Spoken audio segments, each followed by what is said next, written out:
You know, the kind of town where everyone knows everyone? Where the local diner serves coffee in mugs stamped with your name, and everyone will lend a hand to a neighbor in need. A place where generations of families grew up together? Well, that is the sort of place where I live. Sure, it is a bit rustic, hell I barely have reliable internet, but it is nice enough for us. It's the kind of place where time feels like it's standing still, except for one thing, the nights. The nights here are a little different. I've lived here all my life, and there's no place I'd rather be, or at least, that's what I used to think. This place has its quirks, like any small town, but there's a big one that stands out for us. You see, every night, without fail, at 11:38 p.m., the town locks down. I'm not talking about just closing up shops and less people being out and about. I'm talking about a real lockdown. Doors slam shut and are barred, windows rattle and lock, and everyone knows they have to be inside and stay inside, at least for what happens next. The next part is strange. No one ever sees anything moving out there directly, but we all just know. We just know that somehow, something outside is trying to get in. An eerie silence falls over the streets. It's like the whole town is holding its breath. Then in 12 minutes exactly, it is just over. I've always wondered why it happens at exactly 11:38 p.m. People here don't talk about it much, but when they do, they whisper. They say it's just the way things are, that it's been happening for as long as anyone can remember. But I know better. I've seen it. Whatever it is. The first time I noticed it, I was still pretty young. I think I was 10 or 11. I'd stayed up late reading some of my favorite comic books. My parents warned me, like many other kids in town, that we had to go to bed early, but if we did get up, then absolutely no leaving the house or leaving any windows or doors open. I was not asleep, but was still following the rules, when I heard the strangest sound. It was a low, guttural hum that seemed to vibrate through the walls. I looked out the window, and that's when I saw it. The streets were empty, but there was a presence. It's hard to describe. It wasn't a person or an animal. It was something else. Something that didn't feel like it belonged. It moved with this strange, jerky motion, like it wasn't entirely in control of its own body. It radiated a disturbing sense of distortion that made my head hurt and my eyes had a difficult time focusing on it. I could feel this overwhelming sense of hunger that made my skin crawl. Before I knew it, it was over. It had passed my house and I realized I had been staring out my window in a hypnotic daze. It was almost midnight and I went to sleep and did not tell my parents about the disturbing thing I had seen. I didn't see it again for years, but the feeling never left. Every night at 11:38 on the dot, when the town shuts down, I know it is there. We all try to act like it's not. Just behave like we have a strict curfew and that nothing is really out there. Yet the people who are too bold or foolish and think that it's nothing, well, they don't last long. Those of us who are still here know that whatever that thing is, it's out there. Stalking, hunting, looking for anything, an open window, a cracked door. Disappearances are frequent, especially for such a small town. The police have a whole song and dance for anyone who goes missing from the outside, but when it is a resident, well, it is more of a case where the families of the victims are reprimanded for not having known better. No one knows why the window of time is so mercifully brief. Almost just as suddenly as it starts, it's over. By 11:50 p.m., the streets are quiet again, and the town feels normal. But it's not normal. It never was. People here have learned to live with it. They lock their doors, shut their windows, and pretend it's not happening. I asked my parents why we don't just move and they never gave me a good answer. All they said was, it wouldn't do any good. We have to endure. It has to be here. It is safer for everyone if it's here. It did not make sense. I know people can get attached to places, but it felt crazy to me. I couldn't just pretend this was normal, not after what I saw, not after what I felt. There was something out there, and it was worse than anyone would believe. It was just recently that I saw it again. It was a normal night, at least as normal as nights could be in my town. I was getting ready to go to bed, when I noticed that my cat Quincy was missing. I looked everywhere but I couldn't find him. Then I heard something and looked through the window to spot a familiar shape and my heart sank. He was outside. He must have gotten out when I had come home earlier and was sauntering along the sidewalk, clueless to the impending danger. The time was 11:36 p.m. I had no idea if the creature did anything to animals, but I did not want to find out. I had never let Quincy outside before and he did not come back to my shouted calls for his return. I had to do something dangerous and stupid to save him. I rushed outside, sprinting toward him and trying to grab him and bring him in before it was too late. I managed to reach him and pick him up, but then I froze when I sensed a presence as I was scrambling back to my door. Quincy's ears folded back and he hissed. I felt paralyzed, and then I thought I saw it again. It was different this time. Larger, and more overwhelming than before. Its presence seemed to fill the entire street, pressing against the houses like an unseen force. I tried to run, but my legs wouldn't move. I was frozen in place, my breath caught in my throat. To my horror, it seemed to finally regard me. Quincy jumped out of my hands and ran back to my house. He had fortunately evaded whatever interest the thing might have had with him. The creature's head twisted unnaturally in my direction, its distorted features coalescing into more recognizable shapes. Staring into the grotesque visage forced a scream out of me as I beheld the blasphemous impossibility. I turned and sprinted away, screaming like a maniac, my heart hammering against my ribcage with such force that each beat felt like it might crack my chest open. The sound of its pursuit echoed behind me, a wet slapping noise like a monstrous jellyfish gliding across the ground. Its deafening roar filled the air, shaking the ground beneath my feet as I ran for my life. I did not know if I could get away. No one I knew had been outside and survived. I ducked into an alley, my hands shaking as I pressed myself against the wall. My breath came in short, sharp gasps, and I could feel sweat dripping down my face. I didn't dare look around the corner. I didn't dare move. And then I heard the harrowing screams. They sliced through the air, piercing and full of terror. My heart raced as I strained to see who was making them, but all I could make out were shadowy figures caught in the open. The screams were short, sharp, and then they were swallowed by the night. The deafening silence that followed only added to the fear weighing down on me. I stayed pressed against the wall, trying to make myself as small and invisible as possible. The darkness seemed to come alive with every creak and rustle, amplifying my fear. I held my breath until I heard the sound of the creature moving away, and then, just like that, it was gone. But the eerie stillness lingered, haunting me even after the clock struck 11:50 p.m. The streets were once again quiet, but my nerves were still on edge. I stumbled back to my house, every step feeling like a race against time. Quincy waited anxiously at the door and bolted inside with me, seeking shelter inside. The horrible night had left me shaken, but grateful to be alive. Whatever that thing is, it does not belong in this world. It is not of this time or place, and its presence is so unsettling, it makes your mind ache just to catch a glimpse of it. No one can tell of its origins, maybe they are lost in the depths of history, but whatever its history, it remains. Always there, lurking in the shadows every night without fail. At that point I did the one thing you probably think everyone should have done by now. I left my hometown. I moved to the largest city I could reach to get away from it all. My parents did not approve, in fact they tried to tell me I could not go. I was so desperate to get out of there, that I had to sneak away in the early morning, when they could not interfere. I never understood why we all stayed there and tried to ignore the eldritch nightmare that hunted us at night. It seemed so simple and I felt better at first. The city felt alive with the hum of traffic and the distant chatter of people during the day, a cacophony that made me feel safe, anonymous. Indeed, I thought I'd left the nightmare behind, that the creature was just a memory, a relic of a past I could bury. My new apartment is a cozy studio on the 5th floor, with a view of the bustling streets below, high enough where looking out the window does not fill me with dread at night. Unfortunately, something happened last night that has shattered the fragile illusion of my peaceful transition. On the first night in my new place, I sat on the edge of my bed, flipping through a magazine to distract myself from the creeping unease that had settled in the pit of my stomach. The clock on the nightstand read 11:28 p.m. I told myself I was being paranoid, that the creature was gone, that I was safe now. But the weight of the past lingered, a shadow in the corner of my mind that I couldn't shake. By 11:38 p.m., the city outside my window was eerily quiet. The usual sounds of traffic and distant music had faded, replaced by an unsettling stillness. I tried to focus on the magazine, but my eyes kept drifting toward the window, the darkness beyond the glass pressing in on me. And then, I heard it, a soft, tentative tap against the pane. My heart skipped a beat. I froze, the magazine slipping from my fingers and falling to the floor. The sound was light, almost imperceptible, but it sent a chill coursing through my veins. I told myself it was nothing, I was just being paranoid. But then it came again, another tap, this time more insistent.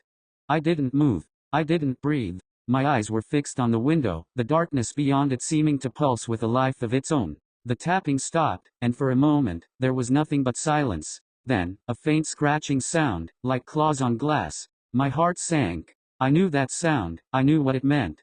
Slowly, with my legs trembling beneath me, I rose from the bed and approached the window. My hand reached for the curtain, hesitated, and then, with a deep, shaky breath, I pulled it back. What I saw made me freeze in terror. The creature was perched on the fire escape outside my window, its twisted form silhouetted against the moonlit sky. Its eyes glowed with an unnatural light, and its presence seemed to fill the room, pressing in on me with an unspeakable horror. I tried to scream, but the sound caught in my throat. The creature's head tilted to the side, its gaze locked on mine, and I felt a wave of dread wash over me. It was here. It had followed me. And then, as if in slow motion, its mouth opened, revealing rows of jagged teeth, and it let out a low, guttural growl. The sound shattered the paralysis that held me in place. I stumbled back, my voice finally breaking free in a raw, terrified scream. The creature's form seemed to blur and shift, its presence filling the room with an unspeakable darkness. And then, everything went black. I regained consciousness, and I know it is not over. There is no escape from this thing that has followed me. I consider what my parents had said when I asked them why we never moved. Then, with dawning horror, I realize the truth of their words. It is safer for everyone if it's here. Right? Double quotation mark. They did not mean it was safer for us. They meant it was safer for everyone else. They knew the danger, they stayed to keep it there. Now in my ignorance, I have made a huge mistake. Somehow, it knew I left. It has followed me here, to a place where over 1 million people will soon know about its existence, and maybe more if it moves beyond that. I am so sorry for bringing it here, I didn't know. Please, for your own safety, stay inside between 11:38 p.m. and 11:50 p.m. By now, it might not be safe wherever you are as well. My father was always obsessed with hunting. We lived, fortunately, in middle of nowhere Texas, where the nearest gas station was about a 30-minute drive away. This meant going grocery shopping was a luxury my parents couldn't afford, so most of our food was either grown or hunted. I have fond memories of my mother making Mama's surprise whatever was seasonally grown and whatever my father slung over his shoulder and hauled back at the end of the day. Due to the fact we lived in the middle of nowhere, I didn't get much interaction with other people and didn't really understand how things worked for a long time. My mother attempted to homeschool me, but that just consisted of learning how to prepare meat properly and how to hide from Dad when he came home after a day of not catching anything. I loved those lessons from my mother. We would stand side by side as she would pluck the chickens and I would chop the carrots and the broccoli. My father also homeschooled me, but that was just him showing me his second obsession, taxidermy. You need to honor the animal, son, he would exclaim with a deep intensity, wrapping an arm around my shoulders as he marveled at his handiwork. The head of a deer that I watched him hack off was nailed onto a mount on the wall, the skin stretched over a crooked wooden armature, lolling to the side slightly with the weight of it. Its glass eyes shined with a quiet misery that I couldn't quite place at 10 years old. The rest of the deer's body was stuffed as well, put in a standing position. My father had broken one of its legs carrying it home, so the body looked lopsided and wobbling on an unsteady gait. I always hated it. The basement downstairs was full of them: bears, foxes, wolves, deer, ducks, you name it. It was crudely stuffed with wool and hay and kept in the basement like a museum. Dad treated them with a disturbing reverence. At 16, my father started coming home with food less and less. Something about the population drying out in the area and that he had to widen his hunting range. The woods were big enough after all. I heard him and my mother having heated arguments about it a lot, until one day, he picked up his rifle and left us with a final slam of the porch door. My mother really wasn't the same after that. No more lessons in preparing food, no more laughing and joking, just scrubbing the same fork for hours on end as she stared vacantly out of the window. She became a whisper of a woman. I hated my father for making her like this. I thought he'd left us forever until a month later he came back with 2 sopping bags of meat. He shoved them in my mother's hands and barked at her to cook dinner. She stiffly turned around and walked into the kitchen to begin preparing it. I followed after her to ask if maybe I could help. Mama, do you want me to help? It would be nice, we haven't cooked together in so long. She slammed her hands onto the counter. Go to your room. But don't make me repeat myself. That's no food for you. Go and think about what you've done. This uncharacteristic rage made me physically jump. She'd never even so much as raised her voice towards me, let alone scream at me. I walked into my room mostly confused than anything. This kept happening. Dad would come home, tell her to cook dinner, and she would scream at me for nothing and send me to my room. All of our dinners now were some wilted vegetables and some dry meat. My mother would never, ever let me in the kitchen when she was preparing dinner. My mother had become so thin, her normally round, smiling face was replaced with gaunt cheekbones and ribs that poked out of her paper-thin skin. My father would scream at her for not cooking me dinner and come into my room with a plate later. I really didn't like whatever he kept bringing home, but it was that or going to bed hungry. It was stringy and chewy and dry at the same time, not like the stuff I was used to. They would argue again, and then he would disappear into the basement for the rest of the night. If I listened hard enough, late at night, I could hear her sobbing from the kitchen. There was one night in particular that I sat with my ear at the door so I could hear them clearly. "I can't do this, Mark. I can't do it to him. I can't. Please don't make me do it," my mother gasped, hiccuping with sobs. "You can't act innocent. You're a part of it too," he hissed. "Well, I don't want to be anymore. You're sick, Mark. You're sick. I endured it for this long. It was a last resort, but you've taken it too fucking far now. Then leave." I heard my mother sniffling, the rustling of some clothes, and the familiar slam of the porch door. My father approached my room with thunderous footsteps that made my adrenaline rush. "I'm going to be gone for a few days. Hunting trip." And with that, he was gone. I was alone. It was 4 weeks of solitude until he returned. My mother still hadn't returned and I was sick with worry. It was deep into the night and I had came to for a second to be met with that familiar anxiety that my father's presence always brought. I heard him slam open the porch door with a huff, and slowly drag what sounded like a large deer down to the entrance of the basement. Bang! He slammed the carcass onto his work table. I knew that bang. I'd heard it so many times I had to properly listen to not tune it out. He would now slice the carcass stomach open and remove all the innards for us to eat. It depended on what parts he wanted to keep, like if he only wanted to mount and stuff the head, he would skin the rest and chop off the parts for us to use in cooking. This sounded like he was wanting to stuff the head. I crept downstairs and walked closer and closer to the door to the basement to hear what he was doing more clearly. I heard the wet splat of the innards going into the bucket to give to me or my mother and the cracking of tendons and bone as he sawed through the neck. I heard him huff in exhaustion and let out a small laugh. It was quiet for a while, as this part was stuffing and sewing. This silence went on for hours as I assumed he pored over the carcass with meticulous detail. He always did. "Honor the animal," as he said. I must have fallen asleep sitting next to the door, as when I stirred the light of the morning poured down the hallway where the basement door was. I heard my father start to move as I quickly became more aware and stumbled to my feet, running and tripping up the stairs as the basement door opened. I went straight into my bed and faced the wall as I pretended to sleep. My father's footsteps closed behind. My heart hammered against my chest as he opened the door and crept towards my bed. He loomed over me and lowered his head to whisper in my ear, "Don't go into the basement. I'll know if you do." It was a tense atmosphere for the next few weeks. My father would virtually live in the basement, only going out to hunt and come back in the early hours of the morning. There wasn't a word exchanged between us, but he did always hand over the meat to prepare food with. I knew enough from my mother to survive, and I would dart out into the kitchen to make my food and quickly go back to my room, not wanting to even interact with my father. There was one night, though, that he had made food for me. He left it outside of my room. The meals had downgraded further. It was now just a pile of brown meat slopped onto the plate, no vegetables or sauces. It was either that or going hungry. I had done a lot of that while my father was away and didn't plan to anymore. I retreated back to the safety of my room and began to eat. I was used to the stringy and chewy texture, but this was a lot harder to get through than usual. It was like chewing a belt. I was chewing so harshly that a sudden squishy pop was enough to nauseate me and spit it out.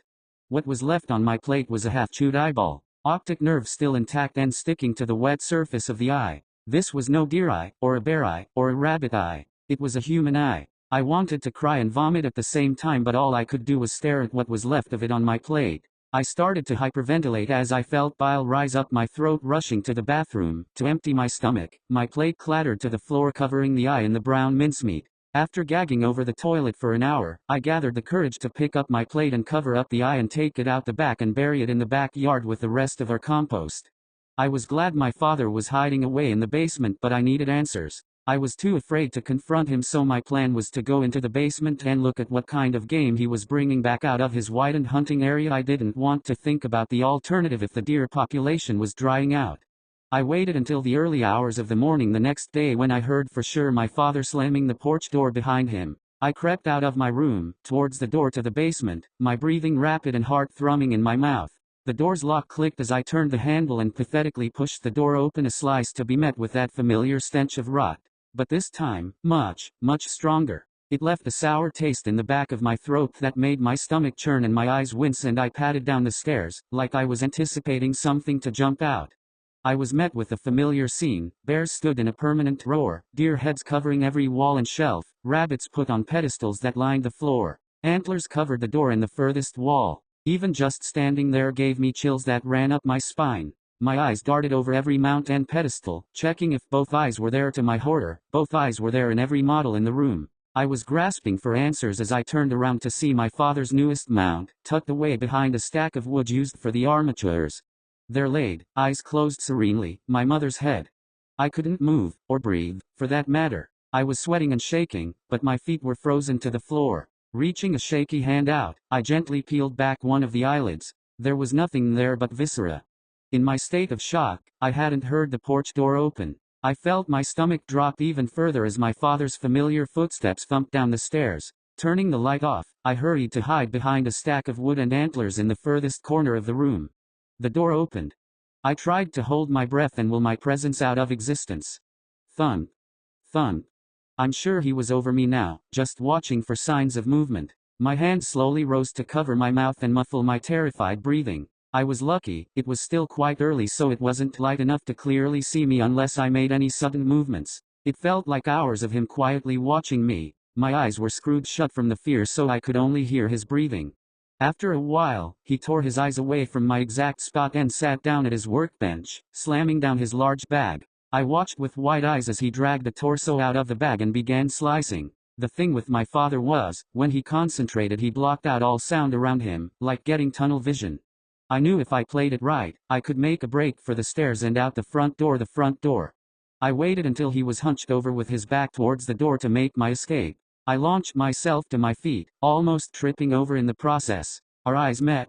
My father's eyes were flat and devoid of life, bloodshot and fixed on my position. As I yanked the door open, I could hear him rise from his chair and start to gain on me. In my attempt to crawl up the stairs, he grabbed onto one of my ankles, the air being pushed from my lungs in a weak scream. I struggled and fought and kicked, but his grip was iron tight. He raised his saw he used to cut through the bones of deer and went for my ankle. I was faster, and kicked him in the nose with all my might. He let go with an angry scream. I couldn't hear much else except for my pulse roaring in my ears as I crashed through the porch door and into the woods.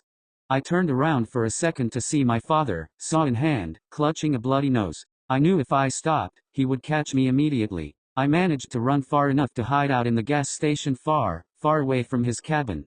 Every time I peek my head out from wherever I'm hiding, I swear I can see his silhouette in the distance, watching me. Biding his time. As you all know, my father loves to hunt. I got out of prison 6 months ago, and I've been scraping by ever since. Spent a few weeks in a shelter, then another one, then a few nights in the park when I got sick of the smell of piss and desperation. Eventually, I landed here, a crumbling little house on the bad side of town, the kind of place where the cockroaches own the lease and the wind howls through holes in the drywall. It ain't much, but it's got a roof, and after what I've been through, that's something. But ever since I walked out those gates, I haven't felt alone. I keep seeing him, Susan.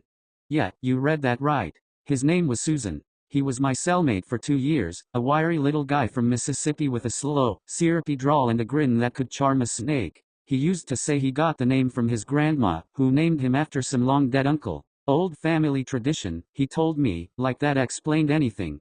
Susan was a Satanist. Not the kind that just wears pentagrams and listens to heavy metal. No, Susan believed. He used to sit on his bunk for hours, eyes closed, whispering things under his breath. He said our bodies were just rentals, that the real us was something bigger, something waiting to break free. You ever feel it, boy? He'd ask me, voice low and conspiratorial. That tug at the back of your mind? Like you ain't really in your skin, like something in you is struggling to wake up. I told him he was full of shit. 3 years ago, he hung himself in our cell. No warning, no note. Just tied a bedsheet to the bars and stepped off the toilet like he was boarding a train. I remember the sound his neck made. It was quiet. Too quiet. I didn't think about him much after that. Not until I got out. Now I see him. Not full on, standing in front of me. See him. Just flickers. A shadow in the corner of my vision, a shape in the bathroom mirror when I look away. And his voice, God, his voice. Well, ain't this just pitiful? He talks to me like he used to, all honey and hellfire, like a televangelist working a crowd. Look at you, scrungin' in the dirt like a goddamn insect. Ain't you tired? Ain't you ready to rise? I try to ignore him. I tell myself it's PTSD, a guilty conscience, whatever. But he won't shut up. And the worst part? He's starting to make sense. At first, it was just little things. I'd catch myself thinking about what he used to say, about how the body ain't nothing but a cage, about how the soul is meant to ascend. Then I started feeling it, the tug he talked about, like something inside me is straining against my ribs, desperate to break loose. Last night, I woke up to the sound of my own voice. I was whispering, chanting. The words felt familiar, but I don't know what they mean. I bit my tongue so hard I tasted blood just to make it stop. I'm scared. I don't want to end up like Susan. I don't want to wake up one day and find myself standing on a chair, a noose around my neck, stepping off into nothing. But I can feel him, pressing closer, curling around my thoughts like smoke. And I'm starting to wonder if maybe, just maybe, he was right all along. I set up the trail cams after something got into my chicken cooperative. It wasn't a fox or a coyote, they leave messes. Bloody ones. Let me tell you, I've cleaned up more than a few of those over the years. This one? It was precise. The wire was clipped, the latch was open, and 4 of my best layers were gone without a trace. I live out here alone, so I had no one to back me up when I told the story, but I know what I saw, or, rather, what I didn't see. And I didn't see no damn coyote. You sure about that? Hayes asked, down at the general store. I know what a mess they make. Someone stole them. Who's out here stealing your hens, Carrie? I don't know. I slapped my money down on the counter. That's the point of the cameras. I'm going to see who took them. Hayes looked amused. You think that chicken thieves are going to come back around a second time? Yes. And if they don't? Just give me the damn cameras. And up they went. The first few nights, I caught the usual critters, raccoons scuttling through the underbrush, a few deer passing through, even a bobcat slinking along the tree line. But they didn't clip the wire and cleanly steal my hens, so I left them be. It was 5 nights before something else came onto the screen. At first, I thought it was a mountain lion. Big, sleek, moving low to the ground with purpose. It padded right through the frame of my western-facing cam at 2:47 a.m. But something about it was off. The legs were too long. The way the skin bunched around the joints looked unnatural, like it had extra folds it didn't know what to do with. And when it turned its head slightly, the eye was all wrong, too round, too bright, like a human eye catching the light. I convinced myself I was seeing things. Low resolution, bad angle, maybe even a trick of the light. But I kept the cameras up. The next night, it came back. This time, I got a full body shot. The skin around its shoulders was peeling, like an old leather jacket stretched over something too big for it. I could see the wet sinew beneath, the way it glistened under the moon. The face was the worst part. It had the shape of a mountain lion, but the edges didn't sit right, as if it had been pulled too tight, and the mouth. The mouth turned to the camera, and it smiled. Then it was gone, vanished into the darkness. I had no proof for it, but I knew in my heart whatever I'd just caught on film was the culprit. That creature, it was the one that took my hens. Just my luck that it wasn't the local kids bored and looking for something to do. Just my luck it had to be whatever that was. I didn't sleep that night. I kept the shotgun by my bed, every light in the house on. My closest neighbor is 6 miles out, and I wasn't about to call the sheriff over a mountain lion with a weird face. But I didn't shut my eyes once. It was just wrong feeling to do that. You're letting it get to you, Carrie, I exhaled. Acting just as bad as when you were drinking. Got yourself jumping at shadows. Nope. There was no chance I was tricking myself into relaxing. My eyes were still open when the dawn came. The night after that, the camera by my coop caught it standing on 2 legs. It was blurry, sure, but the shape was unmistakable. It had the hind legs of a big cat, but its torso was wrong, too long, too thin. The skin had sloughed off in places, leaving exposed ribs and raw muscle. The face, it wasn't a cat's anymore. Does that make sense? It still had the skull of a cat. The ears, the fur. But the fur was sort of slipping back like a hood and the muzzle had been twisted up somehow, or bent down, or just car hit broken in a way that let the smile get wider, the mouth gaping open in a way no animals should. And the eyes. No doubt about it. Human. It looked at the camera again and then I watched as it took its hands and snapped the chicken wire with its bare hands. I ran out at dawn, yanked down every camera, and dumped them in the shed. I figured if I ignored it, it would go away. Childish? Sure. But what else could I do? Go out there and face it? Just the thought had me shaking in my boots, so I told myself I was seeing things. That I had been awake too long, looking for something that wasn't there. This morning, I found the last remaining trail cam sitting on my front porch. I know I didn't put it there. I hadn't even looked at the footage yet. My hands shook as I clicked through the files. The final image was taken at 3:12 a.m. The creature was no longer walking through the woods. It was standing right in front of the camera, too close, its torn skin hanging in strips. Its mouth was open wide, its lips peeled back, revealing rows of jagged, uneven teeth, and its eyes, they were staring right into the lens, into me. Then, in the last frame, it screamed. I don't remember throwing the camera. I don't remember running back inside. But I remember the sound. It wasn't caught on video, but I heard it. A high, keening wail, like metal tearing, like something forcing its way through flesh that was never meant to hold it. I haven't left the house since. I don't know what it wants. But I know one thing, it's watching me now, and hands that can snap wire can easily figure out how to open a flimsy wooden door. I never believed in aliens. Not really. Sure, I'd binge-watch Ancient Aliens like everyone else, but it was always just entertainment. That was before the signal, before everything changed. It started 3 weeks ago. I'm an amateur radio astronomer, just a hobbyist with a backyard setup. I'd been scanning the skies for years, mostly picking up static and the occasional satellite blip. But that night, I caught something different. A repeating pattern, faint but unmistakable. It wasn't random noise. It was a signal. At first, I thought it was a glitch. I recalibrated the equipment, checked the software, even rebooted my laptop. But it was still there. A series of pulses, precise and deliberate. My hands shook as I recorded it. This was it. The moment every stargazer dreams of. Proof that we're not alone. I uploaded the data to an online forum, hoping someone could help decode it. Within hours, the replies flooded in. This is huge, one user wrote. It's coming from Gliese 581, said another. A red dwarf star, 20 light years away. I stayed up all night, poring over the comments, my heart racing. This was history in the making. But then, things got weird. The signal changed. It wasn't just pulses anymore. It was a message. At least, that's what the experts said. They couldn't translate it, but the structure was too complex to be natural. I felt a mix of awe and dread. What were they trying to tell us? And why now? A few days later, I started hearing it. Not through the radio. In my head. A low hum, like a distant engine. At first, I thought it was stress. I hadn't slept much since the discovery. But the hum grew louder, more insistent. It wasn't just noise. It was a voice. Or something like a voice. It didn't use words, but I could feel its meaning. It was calling me.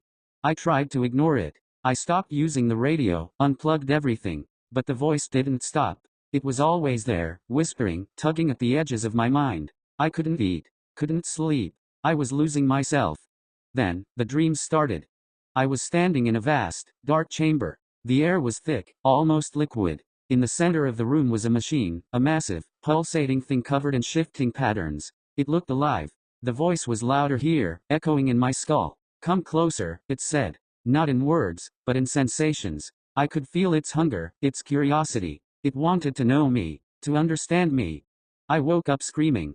The dreams came every night after that. Each time, I got closer to the machine. I could feel its presence, cold and alien, probing my thoughts. It was studying me, learning. I tried to fight it, to shut it out, but it was too strong. It was inside me. Last night, I couldn't take it anymore. I went back to the radio. Maybe if I sent a signal, I could reason with it. Beg it to leave me alone. I tuned the equipment to the same frequency, my hands trembling. The hum in my head grew louder, almost deafening. I pressed the transmit button. Please, I whispered. Stop. For a moment, there was silence. Then, the machine appeared.